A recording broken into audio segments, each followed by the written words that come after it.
You feel this nervousness on the phone there?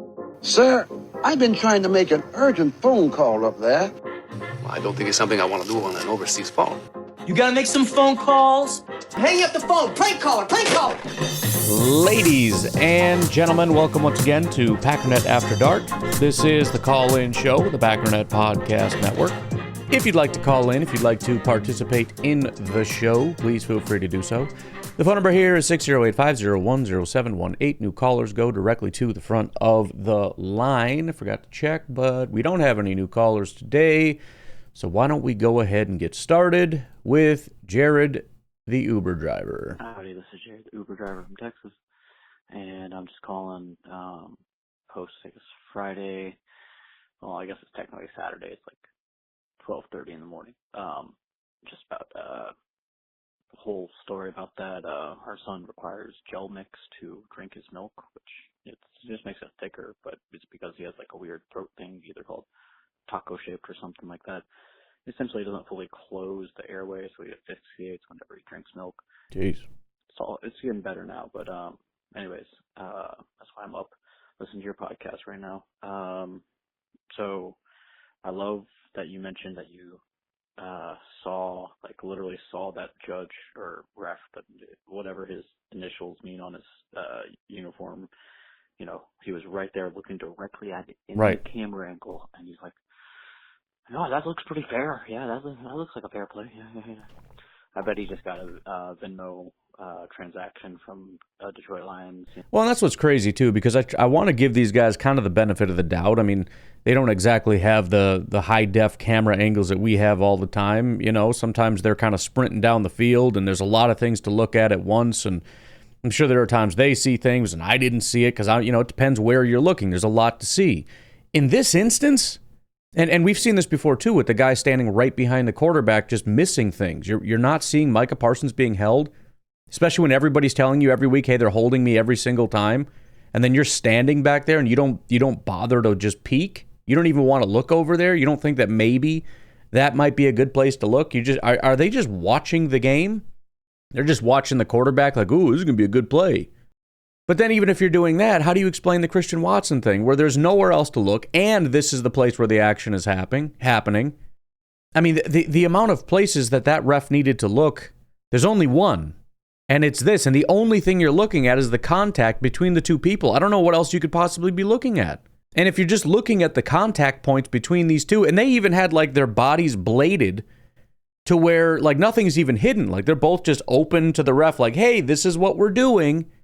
And the only point of contact was him grabbing his wrist so that he couldn't bring it up. And then you're watching Christian Watson go up with one hand because the other hand is being held. And you just, literally, what are you looking at? I don't have a clue what you're looking at. No, okay, yeah, that's good. That's fine. Yeah. And then I do want to apologize because my last question may have caused some ripple effects of the Bears somehow beating the Eagles, as far as I remember. Wild stuff. Yeah, that happened, shockingly. Yeah. But hey, we can silence them next week, and then not have to worry too much about it. Hopefully that's how it goes. Because I know if we win next week, we are number one in the division. So that'll be great. But yeah, hope y'all are having a great Victory Friday. Someone is at the front door. Going to Victory Saturday. Let's go. And have an easy Sunday. All right, go Pack, go. Package delivered. Thank you. Yeah, I was starting to feel nervous about that game with the way the Eagles are starting to play and they're starting to fall apart and everything. I'm like, please, guys, just hold it together one more week. And of course, they didn't. The way the Bears have been rolling now with the breaks they've been catching, I'm just waiting for bad news. Maybe it's the Devontae Wyatt thing. Maybe that's what's going to kill us because even Bears fans are talking about, oh yeah, we're a great running team. We got one of the best offensive lines in football, and we're just now they don't have Wyatt. And I'm thinking, Bro, Wyatt, first of all, he's been kind of bad for about 4 weeks. And second of all, he's never been a run defender. But you know what? The way things have been going, he is the linchpin of our run defense. And now we're going to get run all over, and our season's freaking over, and everything's ruined because the Bears just have a horseshoe just shoved in all sorts of places. You know, I don't know. I don't know what's going on. But we got to play them twice. And boy, would it be nice to knock them off their perch here. Because I don't think it's going to take much to derail this. They just, first of all, need a competent team, but they're also riding high. And that does mean something. When things are, I mean, that was the biggest issue between Bears-Eagles is I think the Eagles are a more talented team. I mean, we know that the Eagles are better than everybody when they're playing well. We saw that in the Super Bowl. But man, they are the most emotional team. And when they get on this little roller coaster, I mean, again, 2 years ago, they had the same thing where they start getting all emotional in their feelings, and the wide receivers don't like the quarterback, and the quarterback doesn't like the coach, and blah, blah, blah. It's like freaking soap opera over there. And everything fell apart. And then the next year, they win the Super Bowl, and then this year, they're falling apart again. And the Bears are the opposite. You know, they got the new coordinator, and they're believing in their new quarterback. And even though the metrics don't look great for, you know, as good as things are, they don't care because they're winning. And that's all that matters. And things are going well. And Caleb, you know, you think he's listening to that guy is the most arrogant guy in the world. When he was thought of as the worst quarterback in football, he still thought he was the best, which is probably how you're supposed to think. But the point is, all this is just feeding that, and it's just going to make them better. And I'm relatively confident that if they just legitimately take one solid shot in the teeth, that this can be derailed, and the Packers have to do it. We got very fortunate that the first game is at home because you need to knock them off their perch. You need to rattle this confidence a little bit. You need to make them feel human. You got to make them bleed their own blood. What the heck movie is that from? Nobody makes me bleed my own blood. I don't know. Sounds like a Will Ferrell line. Or is that Dodgeball? Is that what that's from? Yeah, Dodgeball. What a great freaking movie that is. Holy cow, that is a great movie. I don't know if I've ever laughed as hard watching a movie as I did when I first watched Dodgeball. In the theaters, by the way, so it was rough. I missed half the movie because I was laughing from a joke from 5 minutes ago. But yeah, they just need a good shot in the teeth to kind of derail a little bit of that confidence, especially against the Packers, especially being dropped from the first in the division. It's going to change the media narrative. It's going to change all kinds of stuff. There's a lot of people that have been on this fraud train, so they're just waiting for a reason to come out and say, see, I knew they were frauds, and the Bears have just not allowed that to happen. And so we need that to freaking happen, period.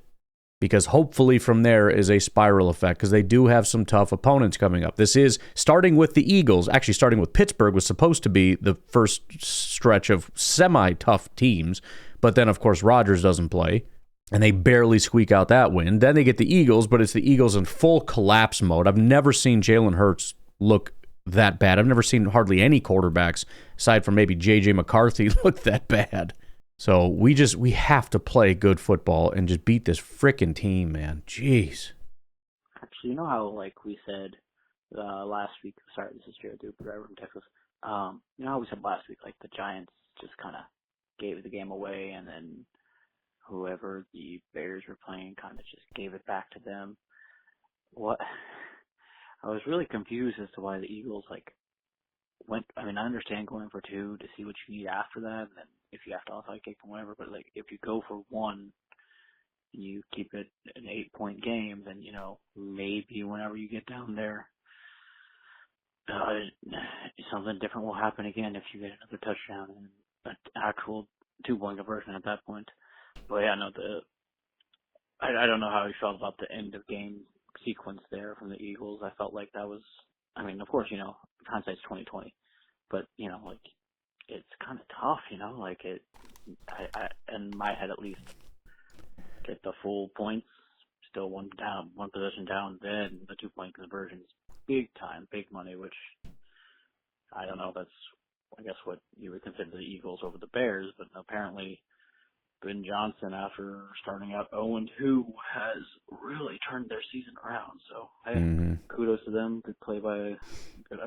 Lucky play by them to be real. Because I watched some of that game, and they got real lucky on some plays. Of course. I don't know exactly what.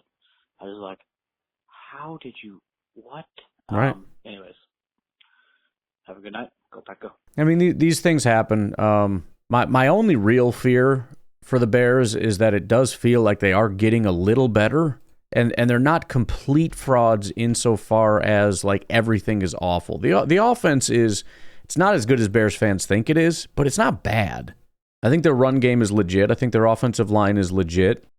Caleb is, I mean, he's the least accurate quarterback in football. That's number one. But he's also really hard to bring down, and any quarterback that has more time, Caleb having more than anybody because he just doesn't go down, is able to make plays. And he's his own worst enemy. If he was actually accurate and that elusive, it would be unstoppable.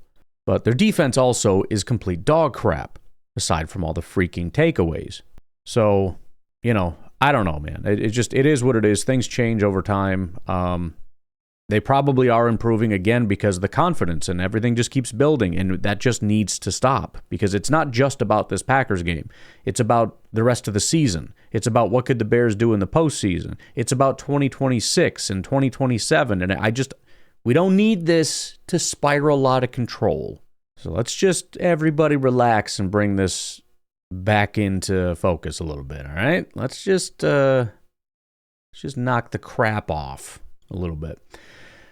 All right, we got a couple beer cheese, so rather than interrupt it, why don't we take our first break right here?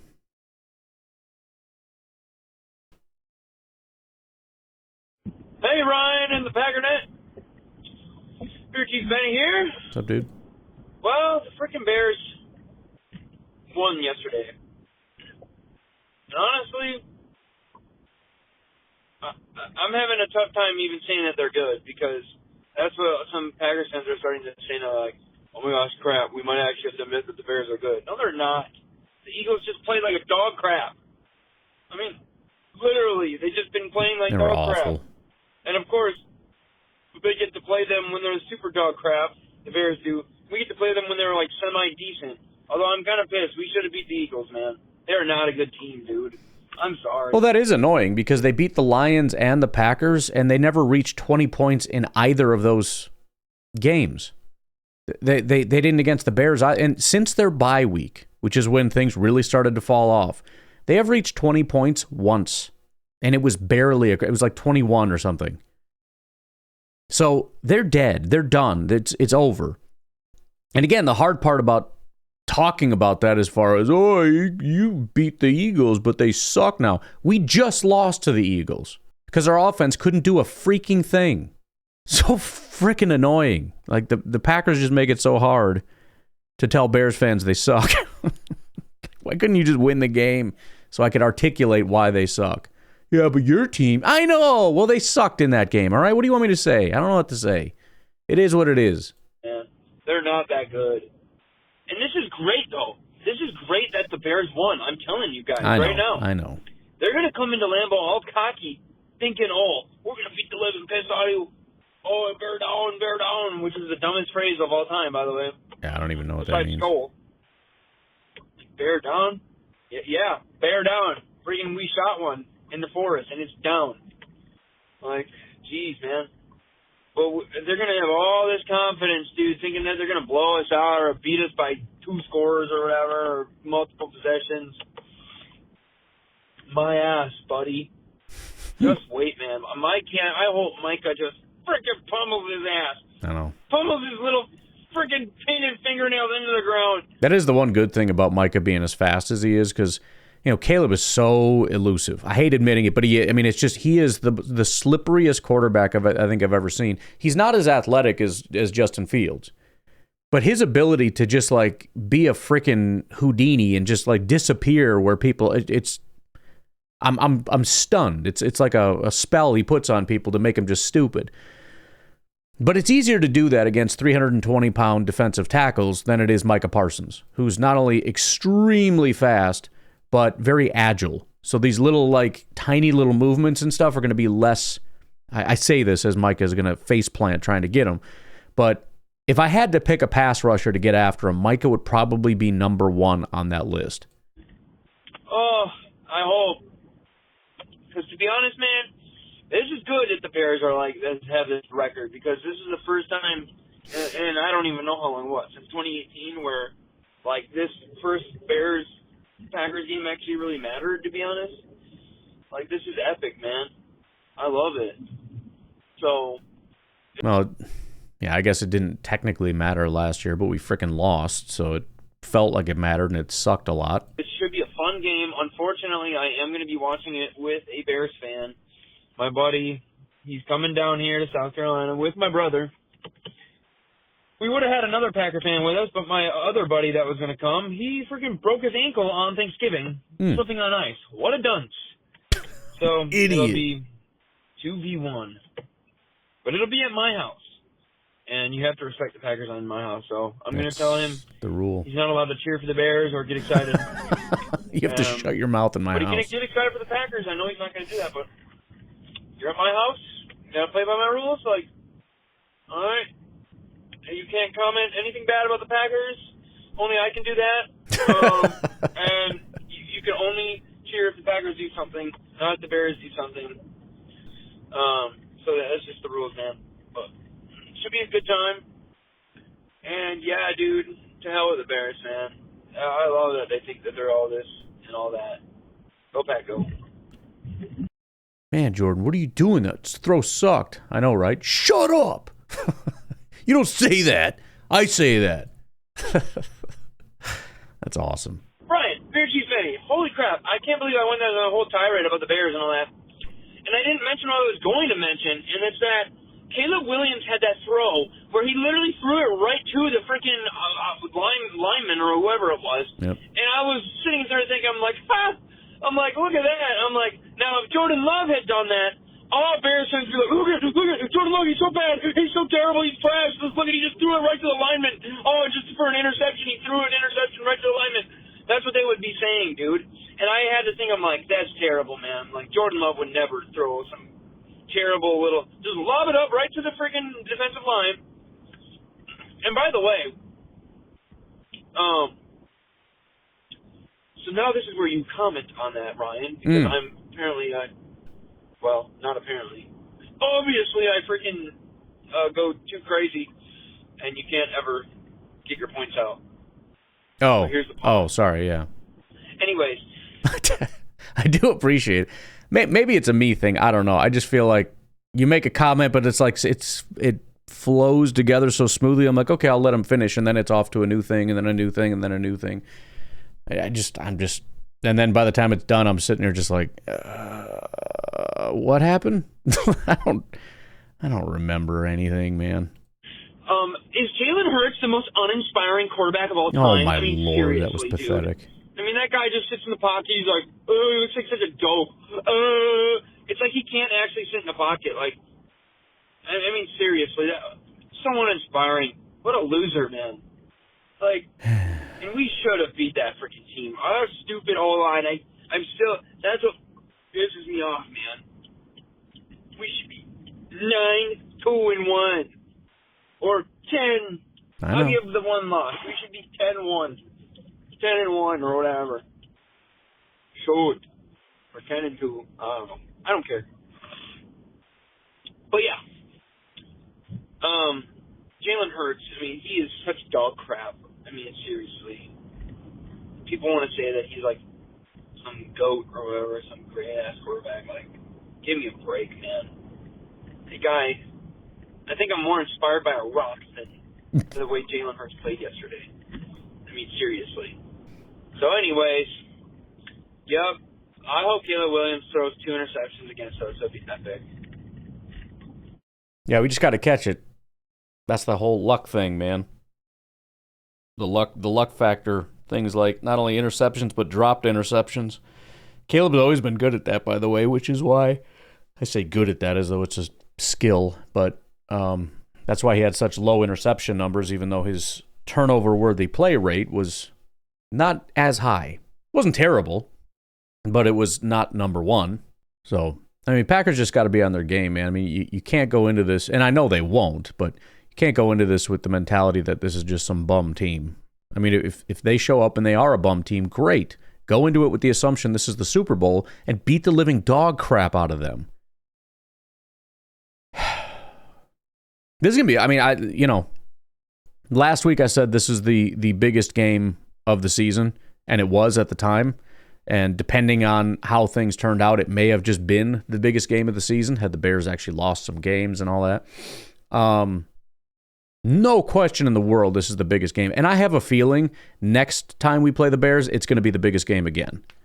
I hope not. I hope we beat them, and then by the time we see them again in just 2 weeks, they lose again, and so it's like, it doesn't really matter. I mean, it matters, but it doesn't matter as much. But I just think, there's no getting around it. This is good. It's a fun season. It just is. I don't like it. I wish it wasn't, but the battle between the Packers and the Lions and the Bears is fun. It just is. It just makes it enjoyable. But that's only on the other side when you found out you won. That's when it's like, oh, that was a great season. If you're the Lions right now, you're not thinking, yeah, that was a good little battle there. They're having a miserable time right now, and they're not interested in the competitive nature of the NFC North. Nor will I be if we lose to the Bears. By the way, I'll just be mad that the frickin' Bears are going to win the division. They're probably going to play the Eagles in the playoffs and get an easy dub, and we're going to be one and done, so they're going to get further than us. They're going to lose in the next game, but then they'll be talking about how, we went further than you in the playoffs, like the Lions did, last year or 2 years ago or both years, I don't remember. It was like, oh, yeah, we got further than you, like a single game. Congrats, you jag off. Stupid idiots. Whatever. It's fun. It's all good, man. It's all good in the hood, right, Garrett? Hey, Pack Daddy, it's Garrett. Supposed to say right, but hi. From Southern Illinois. It's Saturday, and definitely don't feel much about laughing at the enemy when the Bears took it to the Philadelphia Turkeys. Yep. Because they definitely played like fried turkeys. It's bad. That was disappointing. But I wanted to get some perspective, and I was hoping you could use your analytics and numbers to help us understand what we're up against next week. Well, fortunately, that's the entire podcast for the most part on, today, I guess? Earlier today. So I'm hoping at this point you listened to that and got some perspective on it. So real quickly, I know that I feel like the Packers got the best effort from the Detroit Lions on Thursday. They even threw a couple of trick plays in there. One on the red zone where Montgomery tried to do a halfback pass and it failed. Then they did basically a flea flicker with Goff that where the ball got dirted and Goff dropped it and was unable to get it off. So we did get a couple of trick plays from them. So I feel like they were ready for it, and it kind of prepares them for what maybe the Chicago Bears might throw at them. So I just wondering what the defense looks like going up against Detroit's offense versus Chicago Bears offense when it comes to rankings and PFF ratings as far as their best players. Because I feel like Detroit's defense is a better consistent defense than than Chicago's. Oh, no question. And you've been saying for a while that Chicago has not, on their offense, has not faced a good defense yet. Now, they did face a good defense against Philadelphia, but I feel like Philadelphia is circling the drain. So, I know Green Bay just played them a few weeks ago, and we didn't fare so well against them. So, what was it that was different about Philadelphia's defense that the Bears were able to capitalize on? So, just want to see what the numbers are and see what we're up against. I'm out. Well, I don't know to what degree I can make you feel better about it. I mean, I'm not going to dig to the point of trying to figure out what specifically went happen. Maybe the Eagles' defense did fall apart. I think it's also possible the Bears' offense is just not terrible. Again, it's hard to know in terms of where they're at today. Maybe the Lions' offense has been slowly getting worse and the Bears' offense has been slowly getting better to the point that they are actually a top 10 offense. In fact, Bears fans right now are blowing me up with some random stat somebody found that since week 9, very specifically, they are, I think, the 4th best offense via EPA per play. Okay, well, that's not opponent adjusted, first of all. But either way, it's also, what about since week 10? What about since week 8? I don't, whatever. They are a borderline top 10 offense, not as good as Detroit's offense. And their defense is not even close. I mean, Detroit does have a top 10 defense. Minnesota has a top 10 defense. The Packers had a top 10 defense. They just fell out of that. I think we're like 11th now. The Bears are, depending on what metric you look at, I think more accurately outside of the top 20 defensively. The only way they go up is if any metric includes all the picks. But any metric trying to be predictive is going to remove anything that, you remove garbage time and all that kind of stuff. You also remove things that are a little fluky. And when you do that, they're dropping down to like 22nd, 25th. So, again, I think they're moving in the right direction. And, beating the Eagles is as far as the analytics go, I don't think anything is going to capture. In fact, this is a lot of what I talked about on this morning's podcast is I don't know that there's anything that really captures, it's the Eagles, but the Eagles had a bad day. All of these things like DVOA are going to look at it and say, well, the Eagles are this, which is a pretty good team, and you beat them, so you must be really good. Because it doesn't capture to the point of saying this was a bad. Some of them might. Maybe like an EPA thing might do that because it's going to see, hey, the Eagles suck today. And so rather than saying you beat the Eagles, it's saying you beat this team that sucks. I don't know. I don't know to that degree what metrics are capturing that. I think at some point becomes circular to where you do one or the other. So, there's only so much I can do to make you feel better about the situation other than to say it just I don't want to portray the Bears as like a bottom 3 team, but they're not their record. And that's really not debatable. And the Packers need to show up. They need to play good football, unlike the Eagles, unlike the Steelers, unlike every other freaking team they've faced. Just be a good team at home. And there's every reason to believe if you do that, you're going to win the game. And that's kind of the best I can do for you. Hey, Ryan, I also I just finished listening to Packernet After Dark, and you talked about Love being a psycho. If you look at the close-up of him wording, I think he was trying to convey a route to somebody to his left there in the fourth quarter. I believe he was probably talking to Wicks after he had just thrown a pass to Wicks, and he was trying to mouth possibly what his route was because he didn't hear it. And the look in Jordan's eyes, the intensity, dude, that is definitely what I would say defines a psycho, the way he was looking at that moment. So go back and look at it, and you'll see it. Trust me. It's in the fourth quarter, I do believe. So I do believe he's a silent killer, man. Yeah.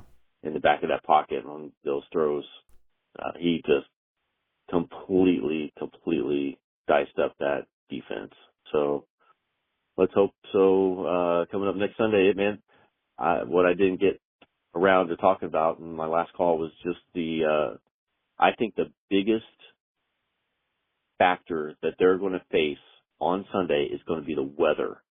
Sure. It looks like it is going to come a heck of a blizzard next week, starting tonight, if you guys already haven't been hit by it. So we did get hit. I'm just hoping by Sunday we don't have that. We don't want bad weather. That plays to the Bears' strengths. Bad weather means run the ball. That's their game.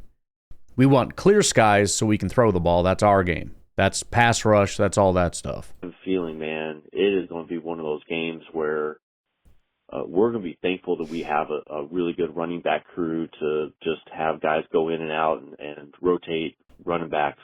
I don't know how easy it's going to be to throw the ball. I sure hope we got Reed back. I sure hope we got Golden back. Maybe we can have a short pass attack where we just break tackles and guys get 20 or 30 yard runs, and that's how the game goes. But I sure hope the Green Bay puts them away early. I really, really, truly, this is one of those games I want to put their foot on the neck of the Bears right from the get-go and never let off, and just, rub their noses in the snow. Don't let them hang around. I'm out.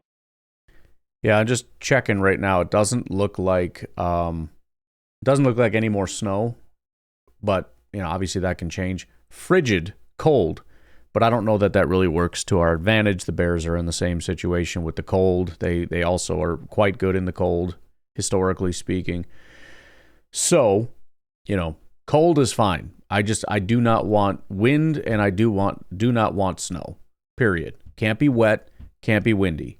You want to be cold? Fine. We'll figure it out. That's my only plea. All right, let's take our final break. We'll come back with Nico from Idaho. Yo, how you doing? This is Nico. Yo. I think it's like Saturday. Mm. I'm off the soul. I got a 4-day weekend, so we're stoked. So I'm listening to the second After Dark you've made since Victory Thursday, and I'm just, everybody's praising LaFleur. I think he deserves it, right?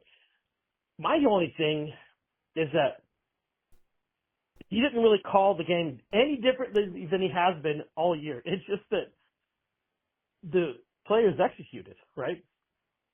He's been calling the same. He's been going on the fourth downs. He's been doing maybe he was a little aggressive that game, which I think was a little stoop to how, they did us last year on fourth downs. So maybe give him a little extra credit for that one. So, or maybe, give him a little, of course he went for a little bit more, Thursday. But he's been doing the same thing all year. It's just that Thursday, the players actually executed.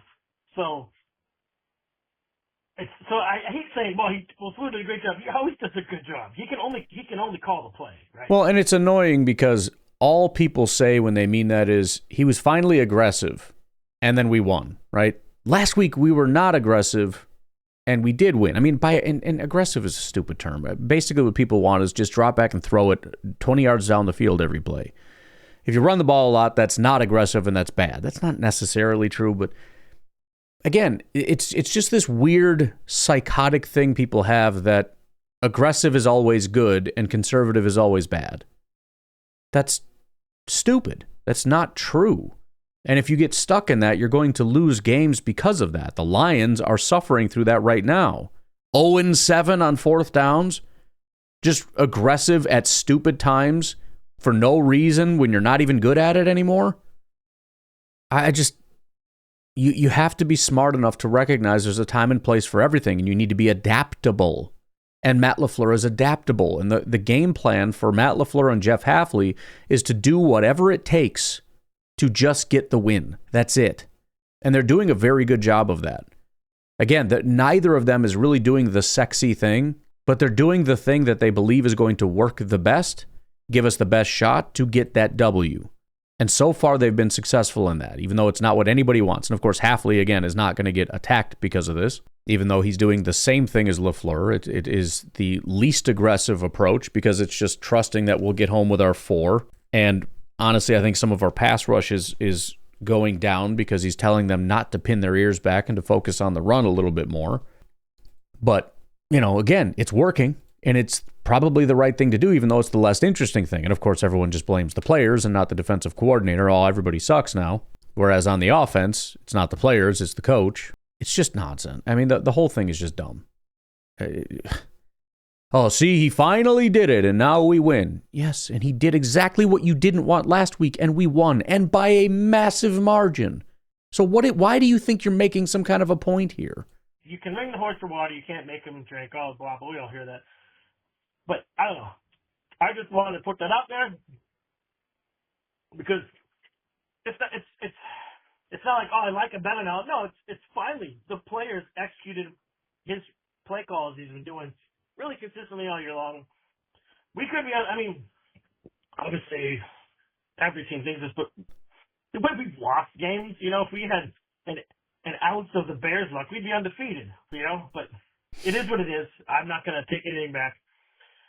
Like I said in the past, sometimes players need to lose in order to win, and I think that's kind of a big thing nowadays. I don't know. I'm not saying players aren't as mature nowadays as they were 15, 20 years ago.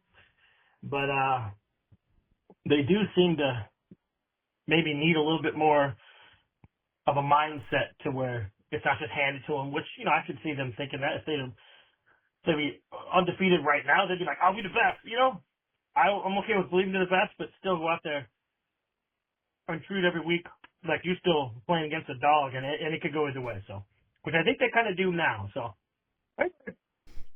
go back though. Matt LaFleur is still a great coach, and at least we won't have to hear that incessant whining until the first Packers loss. The incessant whining online. He's a bad coach. Me. So, anyways, peace out.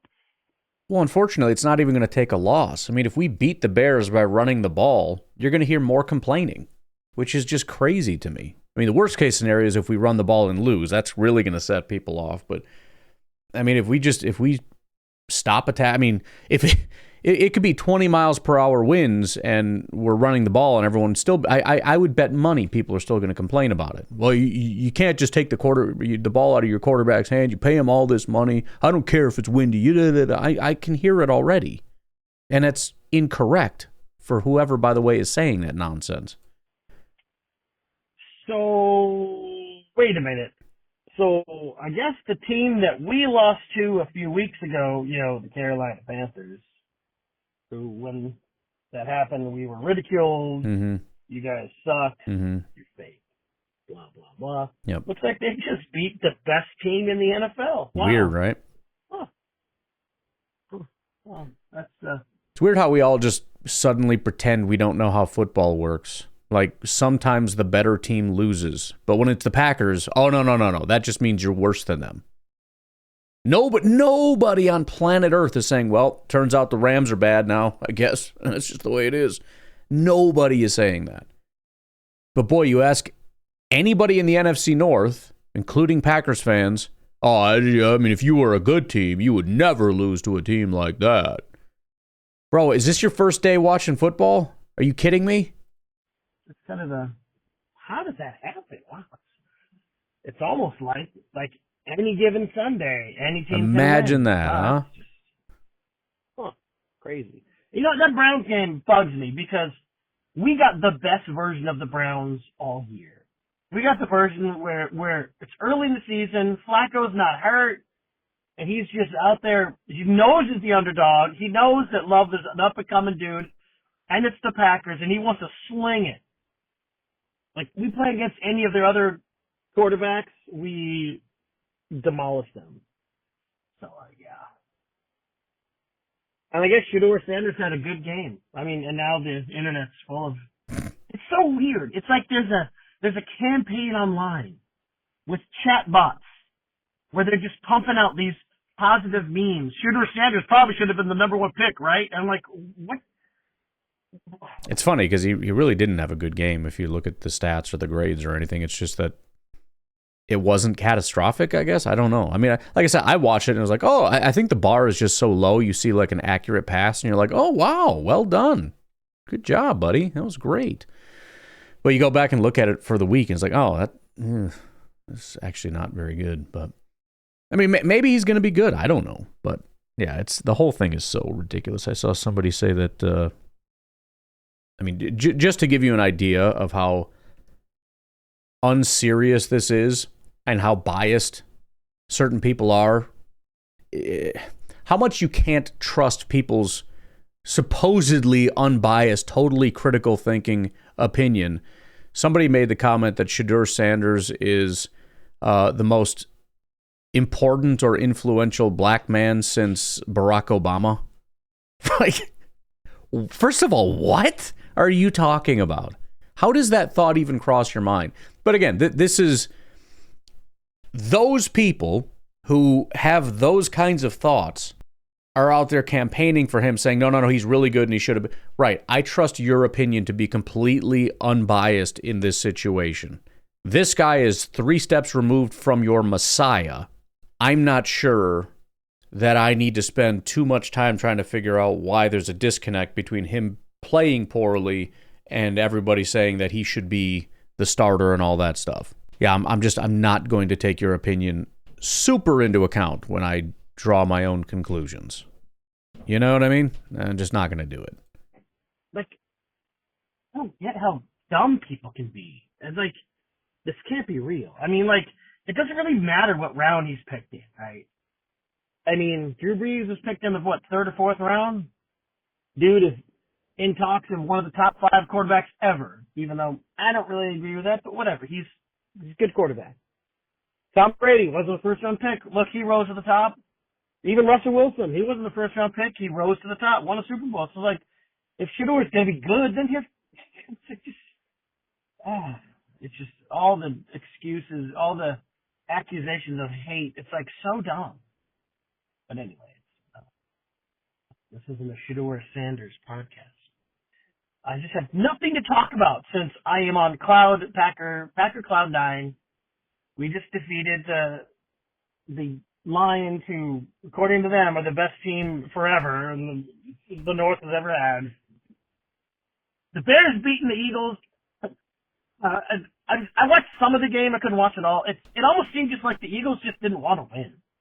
Oh, 100%. Like they're us when we were playing a horrible team, and we just can't put it together. I don't know. I don't think the Eagles they're made up to be, but which is fine. I'm glad the Rams lost, and we'll take care of the Bears next week. Peace out. Well, that's the spirit. Just gotta believe, man. Just gotta believe. All right, let's do 1265, and then we'll get up out of here. Hey, Rye. Hey. 1265. How are you? Happy late Thanksgiving, everybody. What a beatdown. Really happy about that game. I know everybody's probably well past it. It's Monday after Thanksgiving. So we all know what happened with the Bears game. And I know, Ryan, you're probably going to be worried, but let me put it to you this way. How sweet is it going to be I know. when we rock their world? You wanted the Eagles to be the ones to put them down. Let's let the Packers be the ones You're right. to let them down. I mean, really, it's only fitting, right? Don't listen to all the crap on the internet or on the Twits or whatever. Don't listen to the shit. Sorry, crap. Oh, that's right, you're not eating. But just, everybody, take a deep breath, and let's be good Packer fans. Let's not get into the drama this week. Don't be sorry you said something, all right? Listen to me. Don't be sorry that you said something. All right. Just roll the week. Let it roll. Mm-hmm. Let the game roll. And after the game, roll. Beat down. All right? All right? All right. Bye. It's how it has to be. I mean, you're not wrong. It just makes me nervous. I know you're right. I get it. We need to be the ones that do it. It doesn't make sense for the Eagles to do it. It doesn't make. I mean, I guess it would have been kind of cool if Rodgers did it, but I mean, fate wouldn't even allow that to happen. Fate knew Rodgers would go in there and smoke him. They're like, no. The Packers got to do this one, and it just makes it all the sweeter. I get it. I know. You're right. I like their misery, and I'm impatient. That's all. But there is an opportunity here to not only win the division, to go to the playoffs, a strong team, good team, blah, blah, blah. There is a good chance if we do that, the Bears don't go to the playoffs. Now, if we lose the division, we might not go to the playoffs, but, we got this. We'll be all right. Everything's fine. I don't know why you guys are freaking out. I'm not freaking out. You're freaking out. It's fine. Everything's fine. All right. Let's get out of here. I will talk to you all tomorrow. Have a good one. Bye-bye.